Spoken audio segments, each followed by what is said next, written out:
সবাই ভালো আছো, আমিও ভালো আছি।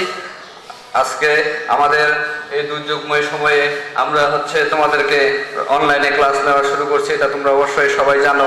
আমি মোহাম্মদ নাজমুল হক, তোমাদের রসায়ন শিক্ষক। আজকে তার ধারাবাহিকতায় আমিও ক্লাস নিব, তোমরা একটু সবাই গুরুত্ব সহকারে মনোযোগ দিবা। আজকে দশম শ্রেণীর বিষয় রসায়ন, আমাদের জীবনের রসায়ন সম্পর্কে আমি আলোচনা করব, তোমরা সবাই একটু গুরুত্ব দিবা।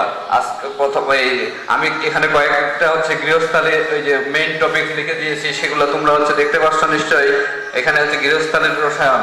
আমরা জানি গৃহস্থালীর রসায়নে সোডিয়াম ক্লোরাইড। সোডিয়াম ক্লোরাইড আমাদের জীবনের জন্য কি, আমাদের লবণ, এটা আমরা সবাই জানি যে লবণের সংকেত সোডিয়াম ক্লোরাইড। এই সোডিয়াম ক্লোরাইড আমাদের সব ক্ষেত্রেই প্রায় খাবারকে সুস্বাদু করার জন্য আমরা এটা ব্যবহার করি। কিন্তু এই সোডিয়াম ক্লোরাইড আমরা জানি যে সোডিয়াম ক্লোরাইডে সোডিয়াম এবং ক্লোরিন দ্বারা কি সোডিয়াম ক্লোরাইড তৈরি হয়েছে, সেটা আমরা জানি। কিন্তু এই সোডিয়াম ক্লোরাইড কতটুকু বিশুদ্ধ এটা তোমরা অনেকেই জানো না।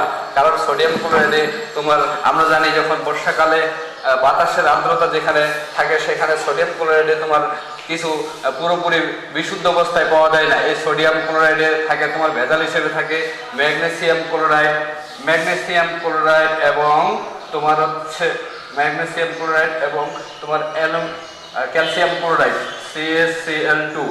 ম্যাগনেসিয়াম ক্লোরাইড এবং ক্যালসিয়াম ক্লোরাইড, এই ম্যাগনেসিয়াম এবং ক্যালসিয়াম ক্লোরাইড থাকার কারণে, লবণের কিছু ভেজাল মিশ্রিত থাকার কারণে এরা পানিগ্রাসী, অর্থাৎ কি হাইড্রোফিলিক পদার্থ। এই হাইড্রোফিলিক পদার্থগুলো পানিকে আকর্ষণ করে। এই পানি আকর্ষণ করার কারণে এটা যদি বাতাসের আর্দ্রতা যেখানে থাকে সেখানে যদি আমরা কি ঢাকনাবিহীন একটা পাত্রে রাখি, সেই পাত্রটাতে দেখবে যে বর্ষাকালে লবণটা ভিজে যায়। ভেজার কারণ মেইন কারণ এখানে ম্যাগনেসিয়াম ক্লোরাইড এবং ক্যালসিয়াম ক্লোরাইড থাকার কারণেই লবণটা ভিজে যায়। তার মানে এখানে এটা বিশুদ্ধ অবস্থায় সম্পূর্ণ লবণটা থাকে না। এরপর আমরা জানি সোডিয়াম বাইকার্বনেট। এই সোডিয়াম বাইকার্বনেটটা কি অনেকেই তোমরা জানো যে এটা অনেকেই আমরা গৃহস্থালীর কাজে ব্যবহার করি। যেমন আমরা কেক বা রুটি ফোলাতে আমরা সোডিয়াম বাইকার্বনেট ব্যবহার করি। এই সোডিয়াম বাইকার্বনেটটা কি, এই সোডিয়াম বাইকার্বনেট ব্যবহার করি কেক বা রুটি ফোলার জন্য, এটা আমরা সবাই জানি। তাহলে এখন এই সোডিয়াম বাইকার্বনেটটা আসলে কোথা থেকে এসেছে? এই সোডিয়াম বাইকার্বনেটটা প্রিপারেশনটা আমাদের জানতে হবে। এই সোডিয়াম বাইকার্বনেটের প্রিপারেশনটা আমরা জানি যে প্রথমত ক্যালসিয়াম কার্বনেটকে তাপ দিতে হবে 600 ডিগ্রি সেলসিয়াস তাপমাত্রায়। তাপ দিলে আমরা জানি ক্যালসিয়াম অক্সাইড এবং কার্বন ডাই অক্সাইড উৎপন্ন হয়। এই ক্যালসিয়াম অক্সাইডটা কিন্তু চুন। আমরা সবাই জানি যে চুনের সংকেত ক্যালসিয়াম অক্সাইড। আর কার্বন ডাই অক্সাইড, এই কার্বন ডাই অক্সাইডটা এটা গ্যাসীয় পদার্থ। কার্বন ডাই অক্সাইড উৎপন্ন কার্বন ডাই অক্সাইড এবং পানি প্লাস অ্যামোনিয়া সংযোগে উৎপন্ন হয় ammonium hydrogen carbonate, ammonium bicarbonate.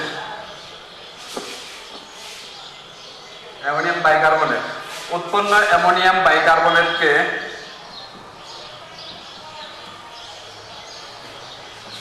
এর সঙ্গে যদি আমরা এই যে সোডিয়াম ক্লোরাইড, এই যে খাবার লবণ যেটা আমরা একটু আগে জানলাম, এই সোডিয়াম ক্লোরাইড আবার কি জানি আমরা, সোডিয়াম ক্লোরাইডের সম্পৃক্ত দ্রবণকে কিন্তু আবার বলা হয় ব্রাইন, এটা আমরা জানি। তাহলে এখন এই সোডিয়াম ক্লোরাইডটা অ্যামোনিয়াম বাইকার্বনেটের সঙ্গে বিক্রিয়া করলে উৎপন্ন হবে কি সোডিয়াম বাইকার্বনেট NaHCO3। এটাই কি সোডিয়াম বাইকার্বনেট অর্থাৎ খাবার সোডা, সেটা আমরা জানি। এই খাবার সোডা কি হবে কেক বা এটা প্রস্তুতিটা গেল। এবার আমরা জানবো যে কি হবে এই সোডিয়াম বাইকার্বনেটটা কেক বা রুটি ফোলাই। এখানে সোডিয়াম বাইকার্বনেট কি হবে কেক বা রুটি ফোলাই, তার সম্পর্কে জানতে গেলে আমাকে জানতে হবে যে সোডিয়াম বাইকার্বনেটকে আমরা তাপ দিব।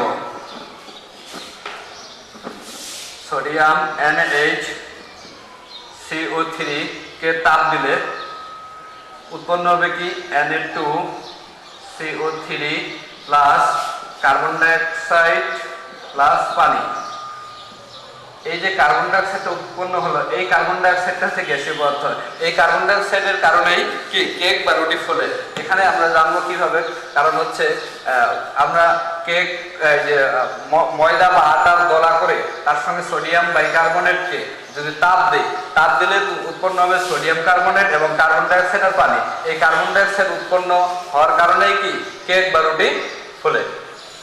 তার মানে মেইন প্রধান কারণ হচ্ছে কার্বন ডাই অক্সাইড উৎপন্নর কারণেই কি কেক বা রুটি ফোলে। এখন এটা তাছাড়া আমরা আরো একটা জিনিস জানি, যেটা হচ্ছে রুটি বা কেক কিভাবে ফোলায়। এটার জন্য আরেকটা ইয়ে আছে, তোমাদের উদাহরণ আছে। যেমন আমরা জানি ইস্টের কারণেই কিন্তু রুটি ফোলে। ইস্টের কারণে, ইস্টের সমাজ শোষণের কারণে, ইস্ট এর সমাজ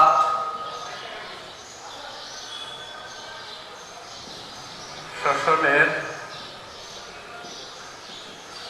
কারণে রুটি বা কেক ফোলে,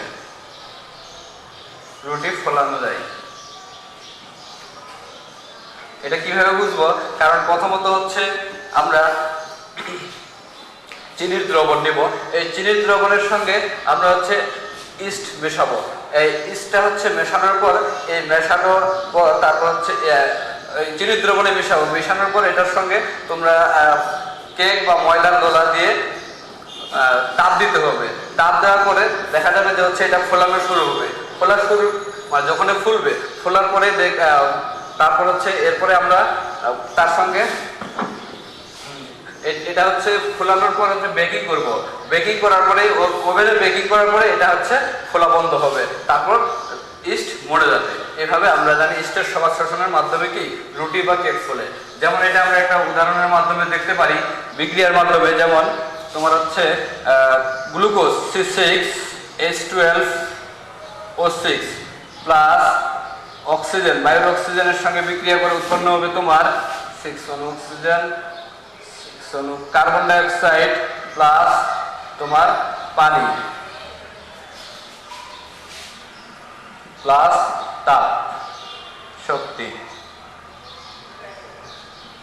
অর্থাৎ তোমার এই যে গ্লুকোজের কি গ্লুকোজের মধ্যে তোমার হচ্ছে ইস্টের গ্লুকোজের কারণেই হচ্ছে তোমার কি এবং কার্বন ডাই অক্সাইডের মিশ্রণে তোমার হচ্ছে ওই যে রুটি বা কেক ফোলানো হয়।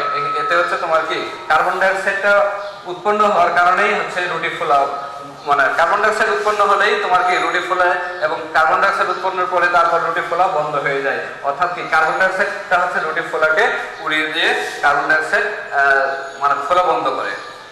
এটা গেল ইস্টের সমাজ শোষণ। এরপর আমরা জানি সিরকা বা ভিনেগার। এরপর দেখি আমরা সিরকা বা ভিনেগার।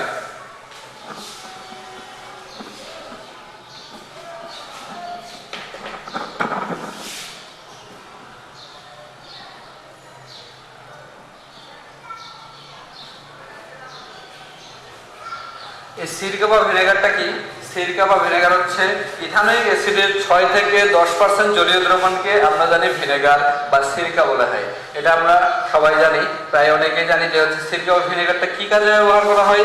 আচার সংরক্ষণের কাজে সিরকা বা ভিনেগার ব্যবহার করা হয়, এটা আমরা মোটামুটি অবগত আছি সবাই। এখন এই সিরকা বা ভিনেগার দিয়ে কি আচার সংরক্ষণ বলতে হচ্ছে তোমার আচার দীর্ঘদিন যাতে নষ্ট না হয়, যাতে অনেকদিন সংরক্ষণ করা যায়, সেটার জন্য সিরকা বা ভিনেগার ব্যবহার করা হয়। এরপর আসি আমরা হচ্ছে ইথানোয়িক অ্যাসিড।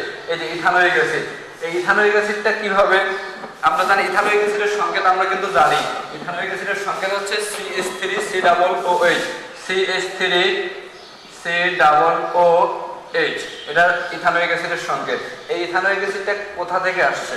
এই ইথানোয়িক অ্যাসিড আমরা জানি যেমন হচ্ছে ইথানল CH3, এটা পরীক্ষাগারে করা হয়, CH3CH2OH। ইথানলকে তাপ দিলে, তাপ না, ইথানলের সঙ্গে তোমার হচ্ছে বায়ুর অক্সিজেন দ্বারা জারিত করলে, অর্থাৎ জারণ ক্রিয়ায় তোমার হচ্ছে তার সঙ্গে পটাশিয়াম K2Cr2O7 এর অর্থাৎ ইথানলকে পটাশিয়াম ডাইক্রোমেট দ্বারা জারিত করলে হচ্ছে তোমার অ্যালডিহাইড উৎপন্ন হবে CH3CHO। অ্যালডিহাইড উৎপন্ন হলো। অ্যালকোহলকে অর্থাৎ অ্যালকোহল বলতে এখানে ইথানল, ইথানলকে অক্সিজেন দ্বারা জারিত বলতে হচ্ছে পটাশিয়াম ডাইক্রোমেট হচ্ছে এটা হচ্ছে প্রভাবক, প্রভাবকের মাধ্যমে অ্যালডিহাইড অর্থাৎ ইথানল উৎপন্ন হলো, ইথানল উৎপন্ন হলো। এগুলো আমি এর আগের অধ্যায়ে তোমাদেরকে করিয়েছি, তারপরেও এখানে আমি হালকা পাতলা তোমাদেরকে একটু দেখা দিচ্ছি, তোমরা একটু দেখলেই বুঝতে পারবো বিক্রিয়াটা। CH3 উৎপন্ন ইথানল CH3CHO, এটাকে আবার যদি আমরা জারিত করি অক্সিজেন দ্বারা জারণ ঘটাই তাহলে কি হবে, ওই যে সেম প্রভাবক K2Cr2O7, তার সঙ্গে এখানে দিতে পারো সালফিউরিক অ্যাসিড দিলে দিতে পারো, না দিলেও সমস্যা নাই, CH3COOH। তার মানে অ্যালডিহাইডকে জারিত করলে আমরা পাইলাম অ্যাসিড। এটা আমরা মোটামুটি জানি যে হচ্ছে অ্যালকোহলকে জারিত করলে পাওয়া যায় হচ্ছে অ্যালডিহাইড, আর অ্যালডিহাইডকে জারিত করলে পাওয়া যায় অ্যাসিড।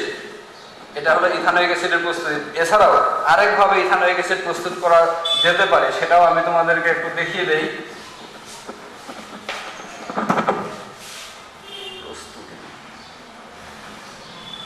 যেমন আমরা ethyne HC triple bond CH plus পানি সঙ্গে 20% sulphuric acid H2SO4, 2% mercuric sulphate HgSO4, 60 degree Celsius তাপমাত্রা যদি আমরা এটা করি তাহলে আমরা পাবো অ্যালডিহাইড অর্থাৎ CH3CHO পাবো। ইথাইনকে কি তোমার হচ্ছে 20% mercuric sulphate, 20% sulphuric acid, 2% mercuric sulphate 60 degree Celsius তাপমাত্রায় পানির সাথে যদি বিক্রিয়া করি তাহলে পাবো অ্যালডিহাইড। উৎপন্ন অ্যালডিহাইডকে CH3CHO কে যদি আমরা হচ্ছে জারিত করি ম্যাঙ্গানাস অ্যাসিটেটের সাথে জারিত করি, ম্যাঙ্গানাস অ্যাসিটেট Mn2+, এটা হচ্ছে ম্যাঙ্গানাস অ্যাসিটেটের সাথে তোমার 60 ডিগ্রি সেলসিয়াস তাপমাত্রায় অক্সিজেন দ্বারা জারিত করি তাহলে আমরা পাবো অ্যাসিড CH3COOH। তাহলে আমরা দুই ভাবে পাইলাম, একটা হচ্ছে তোমার অ্যালডিহাইড অ্যালকোহল থেকে, একটা পাইলাম কি ইথাইন থেকে আমরা অ্যাসিটিক অ্যাসিড পাইলাম বা ইথানোয়িক অ্যাসিড। এটা হচ্ছে ইথানোয়িক অ্যাসিড অথবা অ্যাসিটিক অ্যাসিড। এরপর আসি কোমল পানি। নেক্সট টপিক হচ্ছে কোমল পানি। আমরা অনেকেই অনেক সময় বিয়ে বাড়ি অথবা বিভিন্ন আচার অনুষ্ঠানে আমরা অনেক ইচ্ছা সত্ত্বেও অথবা অনিচ্ছায় আমরা অনেক খাবার খেয়ে ফেলি, তখন আমাদের পেটে অনেক সমস্যা দেখা দেয়। তখন আমরা কিছুটা স্বস্তি পাওয়ার জন্য তখন আমরা বিভিন্ন প্রকার কোল্ড ড্রিঙ্কস অর্থাৎ পানীয় জাতীয় আমরা অনেক কিছু খেয়ে থাকি। এখন এইগুলো খেলে সেক্ষেত্রে আমরা কি সাময়িক, তোমরা ইতিমধ্যে জেনেছো কোমল পানি কেন খাওয়া হয়। তারপর এখন আমরা কোমল পানিটা জানি যে হচ্ছে বোতলের মুখ খুললে দেখতে পাই যে হচ্ছে উচ্চ চাপ অবস্থায় ওখানে ভিতরে তোমার হচ্ছে কার্বন ডাইঅক্সাইড গ্যাস ভিতরে থাকে। এই কার্বন ডাইঅক্সাইড গ্যাসটা হচ্ছে যখন আমরা বোতল করে দেখা যায় যে এটা বুদবুদ আকারে বের হয়। এখন এই কার্বন ডাইঅক্সাইডের সঙ্গে যখন পানি মিক্স করা হয় তৈরি হয় হচ্ছে কার্বনিক অ্যাসিড H2CO3। এটা হচ্ছে দুর্বল একটা কার্বনিক অ্যাসিড। এই কার্বনিক অ্যাসিডটা হচ্ছে এটা আমরা এই কোমল পানির মাধ্যমে হচ্ছে আমরা কি আমাদের সাময়িক প্রশান্তি লাভ করি, ঠিক আছে।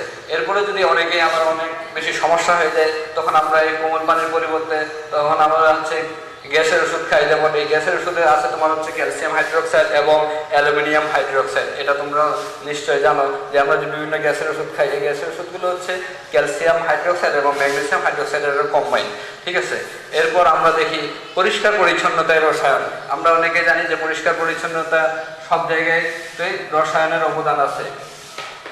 এখন পরিষ্কার পরিচ্ছন্নতার রসায়নের মধ্যে প্রথমে আছে সোডা অ্যাশ। সোডা অ্যাশটা এটা সোডা অ্যাশের সংকেতটা আমরা নিশ্চয়ই জানি Na2, যারা জানো না তারা দেখে নাও Na2CO3 সোডিয়াম কার্বনেট। এটা হচ্ছে কি সোডা অ্যাশ অথবা কাপড় কাঁচা সোডা। এখন এটা কোথা থেকে পাবো আমরা? এই কাপড় কাঁচা সোডাটা কিভাবে আমরা পাবো সেটা আমরা একটু দেখি।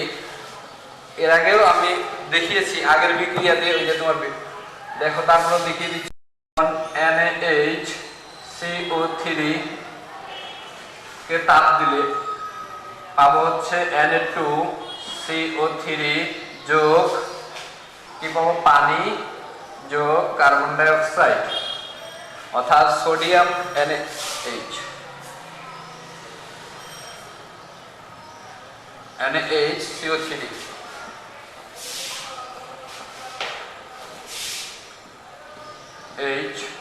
HCO3 সোডিয়াম বাইকার্বনেটকে দুই অণু সোডিয়াম বাইকার্বনেটকে তাপ দিলে আমরা পাবো সোডিয়াম কার্বনেট পানি প্লাস কার্বন ডাই অক্সাইড। এই যে সোডিয়াম কার্বনেট যে পাইলাম এটাই হচ্ছে সোডা অ্যাশ অথবা কাপড় কাচা সোডা। এখন এটা তো এই সোডা অ্যাশ হচ্ছে কাপড় কাচতে সাহায্য করে। এখন কিভাবে আমরা এটা তো সোডা অ্যাশ তো এমনি কাপড় কাচবে না, এটা হচ্ছে পানির সাথে বিক্রিয়া করে Na2CO3 যোগ পানির সাথে বিক্রিয়া করে উৎপন্ন হবে কি তোমার এই যে পানিকে ভাঙলে পাওয়া যায় H প্লাস আর OH মাইনাস, তাহলে Na plus plus OH minus plus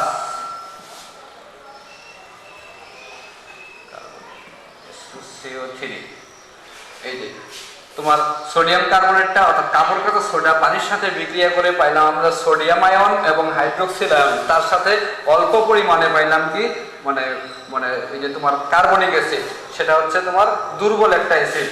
এখন এই যে সোডিয়াম আয়ন এবং এই হাইড্রোক্সিল আয়ন এই যে এটা হচ্ছে অ্যাকুয়া অর্থাৎ কি তরল অবস্থা থাকে, এটার কারণে এটা হচ্ছে ক্ষারীয় পদার্থ পাইলাম। এই ক্ষারীয় পদার্থের কারণেই আমাদের কাপড়কে পরিষ্কার করে অর্থাৎ কাপড়কে আমরা ময়লা দূর করি। এরপর আমরা দেখবো যে হচ্ছে টয়লেট ক্লিনার।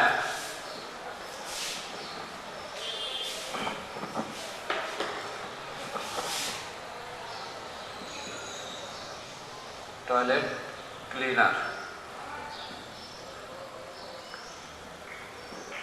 আমরা মোটামুটি টয়লেট ক্লিনার সম্পর্কে আগে তেমন আমাদের ধারণা নেই, তারপর এখন আমরা নতুন করে এখানে যেহেতু এটা একবারে নতুন ভিন্ন টপিকস, এটা আমরা জানি না। এখন টয়লেট ক্লিনার যখন হচ্ছে একটা টয়লেটের মধ্যে দেওয়া হয় তখন টয়লেট ক্লিনারের বিভিন্ন উপাদানগুলো বিভিন্নভাবে ক্রিয়া করে। যেমন আমরা দেখি যে NaOCl প্লাস তোমার হচ্ছে পানি, এটার নাম হচ্ছে সোডিয়াম হাইপোক্লোরাইড। NaOCl হচ্ছে সোডিয়াম হাইপোক্লোরাইড। এটার সঙ্গে যখন আমরা এই সোডিয়াম হাইপোক্লোরাইডটা কিন্তু হচ্ছে টয়লেট ক্লিনারের একটা উপাদান, এটা যখন পানির সঙ্গে মিক্সড করব তখন উৎপন্ন হবে কি তোমার সোডিয়াম হাইড্রো অক্সাইড NaOH যোগ আর কি উৎপন্ন হবে HOCl অর্থাৎ হাইপোক্লোরাস অ্যাসিড। HOCl হচ্ছে hypochlorous acid.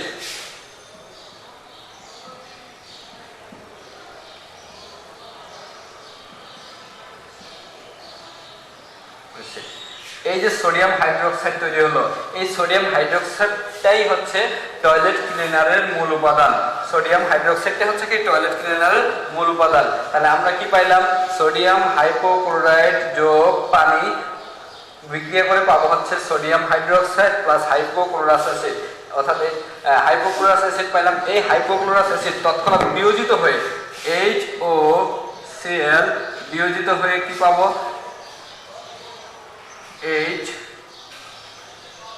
HCl plus জাইমান oxygen, অর্থাৎ হাইপোক্লোরাস অ্যাসিডটা বিয়োজিত হয়ে হাইড্রোক্লোরিক অ্যাসিড এবং জাইমান অক্সিজেনে পরিণত হবে। এই জাইমান অক্সিজেন আবার কি করবে তোমার হচ্ছে রঙিন পদার্থ এবং কি জীবাণুকে ধ্বংস করবে। রঙিন পদার্থকে তোমার কি বর্ণহীন পদার্থে পরিণত করবে এবং তোমার হচ্ছে জীবাণুকে তোমার হচ্ছে মৃত জীবাণু অর্থাৎ জীবাণুকে ধ্বংস করে দেবে। কি হবে তার বিক্রিয়াটা দেখি।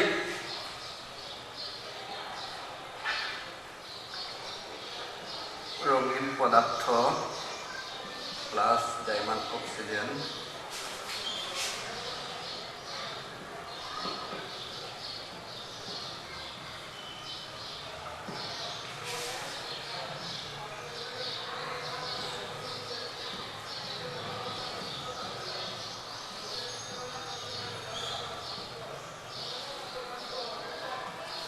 মৃত জীবাণু।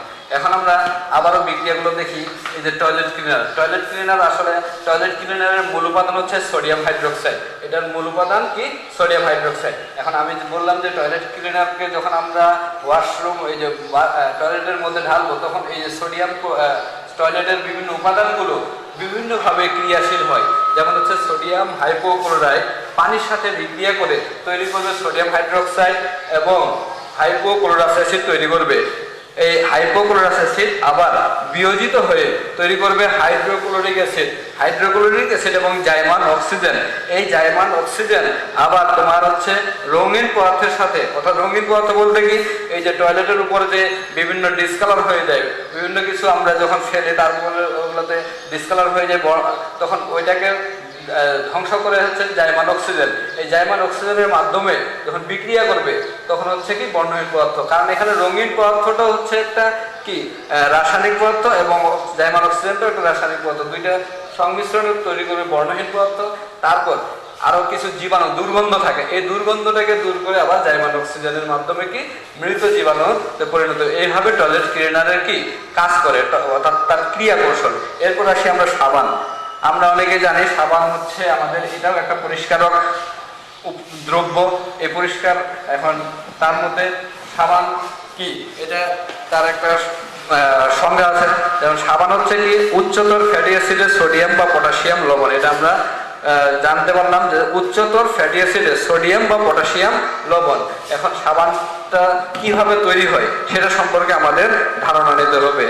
এখন তেল,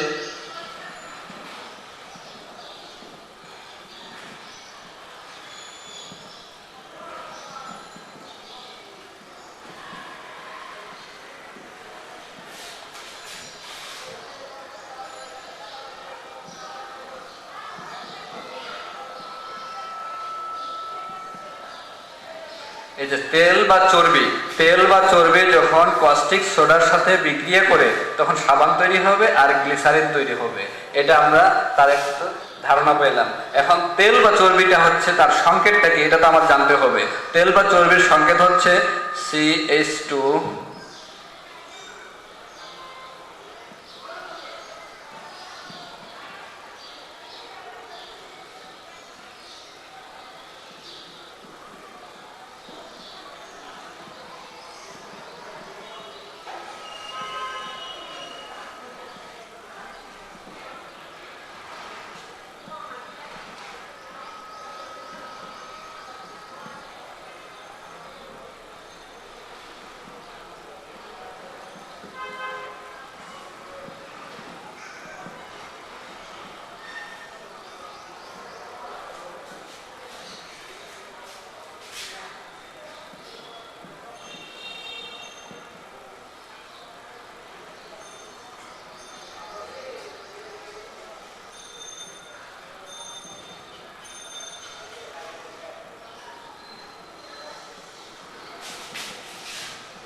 এখন আমরা বিক্রিয়াটা দেখি। আমি বিক্রিয়াটা লিখেছি, এটা হচ্ছে তেল বা চর্বি।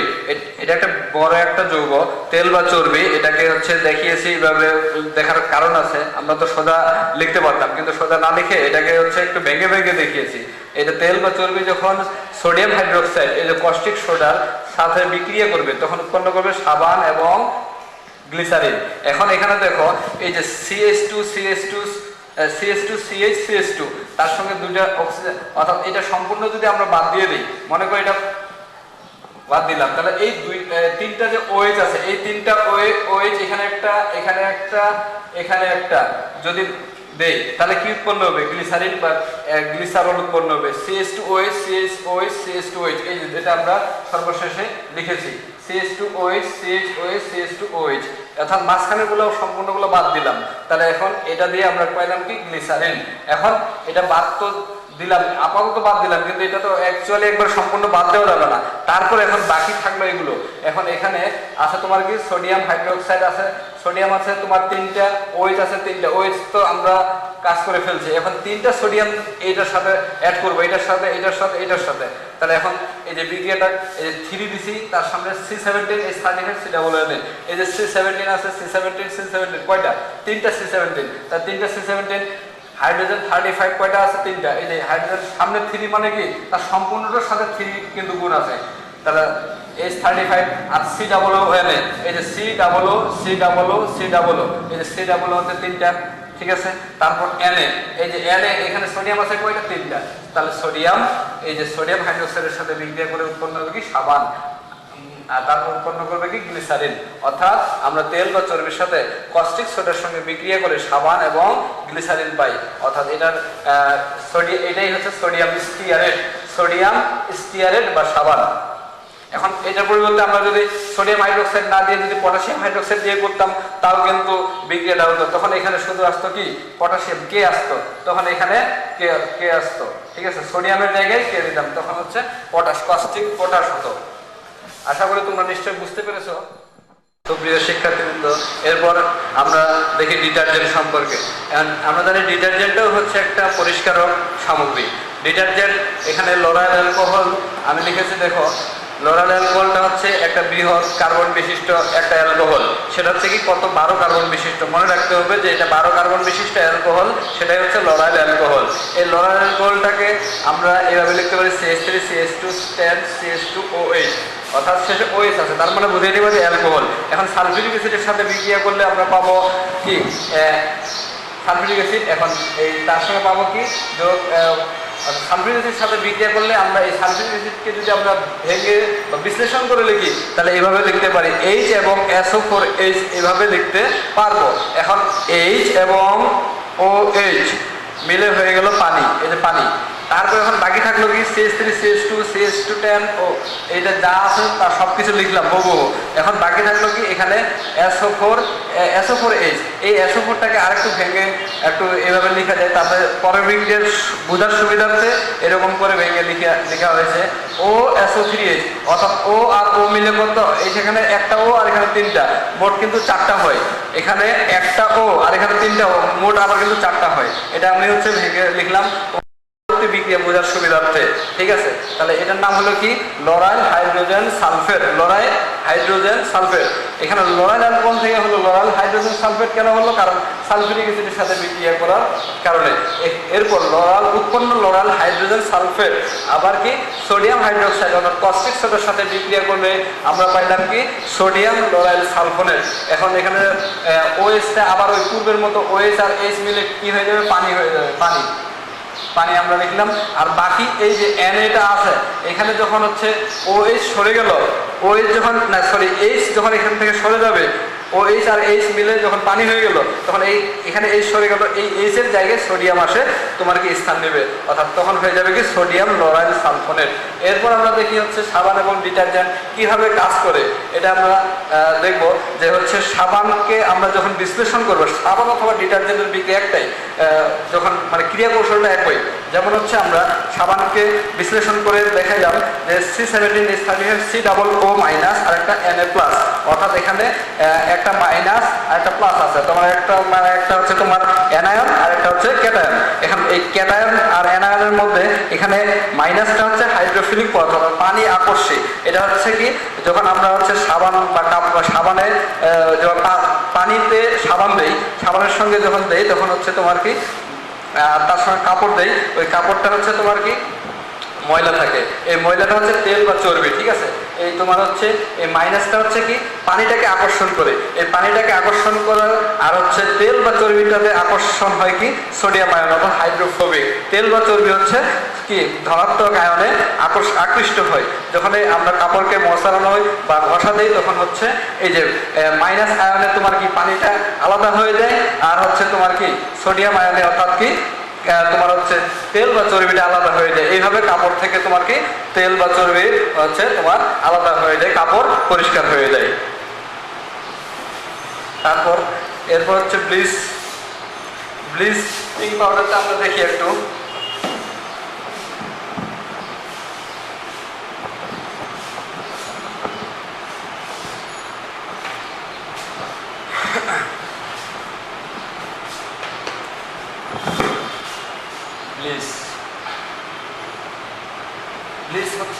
Bleaching powder. এখন ব্লিচিং পাউডারটা আসলে এটাও একটা কি পরিষ্কারক উপাদান। এই পরিষ্কারক উপাদান এখানে ব্লিচিং পাউডারটা কিভাবে আসলো? ক্যালসিয়াম হাইড্রোক্সাইডের সাথে যদি আমরা এই ক্যালসিয়াম হাইড্রোক্সাইডটা কিন্তু পলিচুর ওই যে চুনের পানি ক্যালসিয়াম হাইড্রোক্সাইড, এর সঙ্গে যদি আমরা ক্লোরিন বিক্রিয়া করি, ক্লোরিন গ্যাস 40 ডিগ্রি সেলসিয়াস তাপমাত্রায় যদি বিক্রিয়া করি তাহলে কি উৎপন্ন হবে তোমার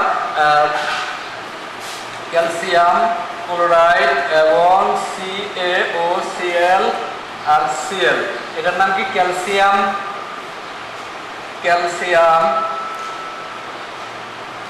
ক্লোরো হাইপোক্লোরাইট।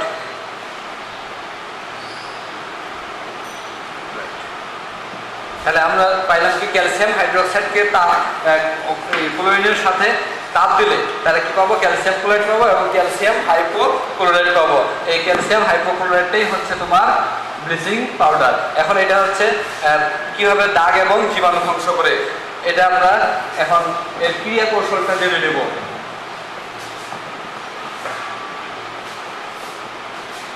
এই ব্লিচিং পাউডার CaOCl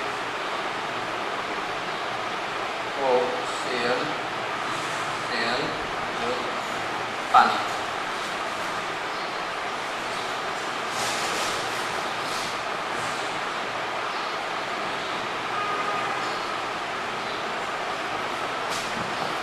অর্থাৎ ব্লিচিং পাউডার যখন পানির সাথে বিক্রিয়া করবে তখন উৎপন্ন হবে ক্যালসিয়াম ক্লোরাইড এবং কি হাইপোক্লোরাস অ্যাসিড। তাহলে ব্লিচিং পাউডারটা পানির সাথে বিক্রিয়া করে তৈরি করবে কি ক্যালসিয়াম ক্লোরাইড এবং হাইপোক্লোরাস অ্যাসিড। এই হাইপোক্লোরাস অ্যাসিড তৎক্ষণাৎ বিয়োজিত হয়ে HOCl প্লাস বিয়োজিত হয়ে উৎপন্ন করবে হাইড্রোক্লোরিক অ্যাসিড এবং জাইমান অক্সিজেন উৎপন্ন করবে। তারপর এই জাইমান অক্সিজেন আবার তোমার কি এখানে বলছিলাম যে হচ্ছে আমি কিভাবে দাগ এবং জীবাণু ধ্বংস করা যায়। তাহলে এই যে দাগটা হচ্ছে এটা একটা রং বা বর্ণ, এই বর্ণটাকে হচ্ছে ধ্বংস করে কে? এই জাইমান অক্সিজেনের মাধ্যমে। এটা হচ্ছে তোমার রঙিন পদার্থ প্লাস জাইমান অক্সিজেন বিক্রিয়া করে হবে কি বর্ণহীন পদার্থ। তারপর আবার তোমার এবার হচ্ছে দাগ তো গেল, এবার জীবাণু, তাহলে জীবাণুটাও হচ্ছে জাইমান অক্সিজেনের মাধ্যমেও কি করবে? ধ্বংস করবে।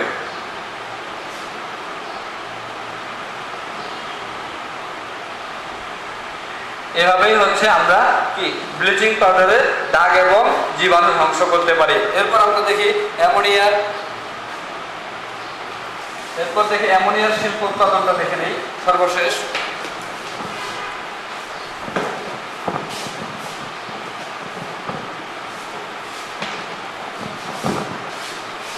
অ্যামোনিয়া উৎপাদন,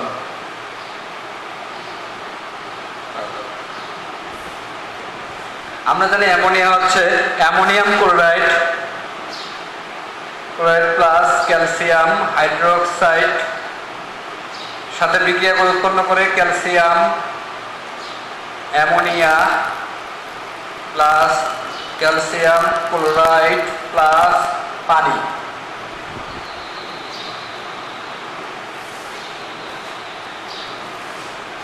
আবার ammonium chloride plus calcium oxide এর সাথে বিক্রিয়া করে উৎপন্ন করে অ্যামোনিয়া উৎপন্ন করে, সেটা হচ্ছে প্লাস ক্যালসিয়াম ক্লোরাইড প্লাস পানি উৎপন্ন করে।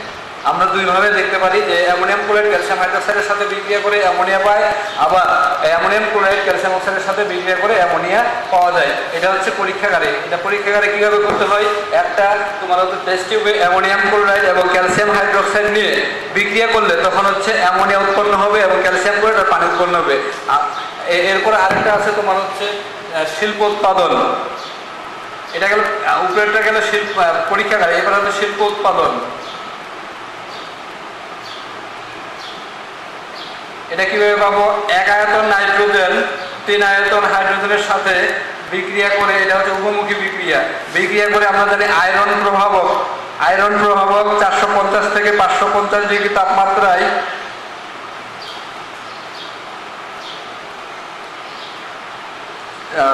200 থেকে 250 অ্যাটমসফিয়ার চাপ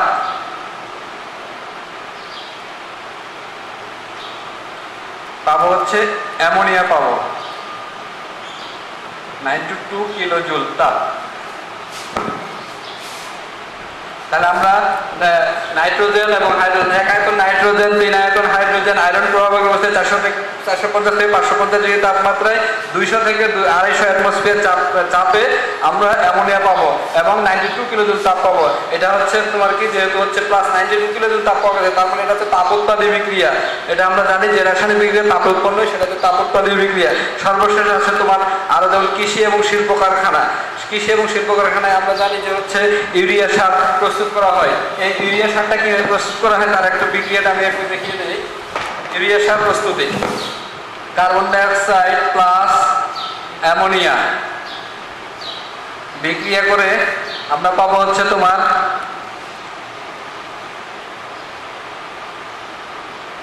NH2 CONH4, এর নাম হচ্ছে অ্যামোনিয়াম কার্বামেট। অ্যামোনিয়াম কার্বামেট উৎপন্ন অ্যামোনিয়াম কার্বামেট আবার বিয়োজিত হয়ে যায় NH4 COONH4 বিয়োজিত হয়ে তোমার তৈরি হয় ইউরিয়া NH2 CONH2 প্লাস কি তৈরি হয়, পানি। এভাবে আমরা ইউরিয়া পাই। এই ইউরিয়াটা হচ্ছে আমাদের উদ্ভিদের জন্য একটা উপকারী, কারণ এটা হচ্ছে উদ্ভিদকে বৃদ্ধি করে এবং এখান থেকে ইউরিয়া থেকে তোমার নাইট্রোজেনটাকে শোষণ করে উদ্ভিদের বৃদ্ধিতে সহায়ক হিসেবে অর্থাৎ পুষ্টি উপাদানে সাহায্য করে। প্রিয় শিক্ষার্থীরা, আজকে এই পর্যন্তই। আমার ক্লাস তোমাদের যদি ভালো লাগে তোমরা অবশ্যই লাইক কমেন্ট করবা এবং তোমরা সবাই সুস্বাস্থ্য ও তোমাদের সুস্বাস্থ্য এবং দীর্ঘায়ু জীবন কামনা করে আজকের মতো এখানেই বিদায় নিচ্ছি। আল্লাহ হাফেজ।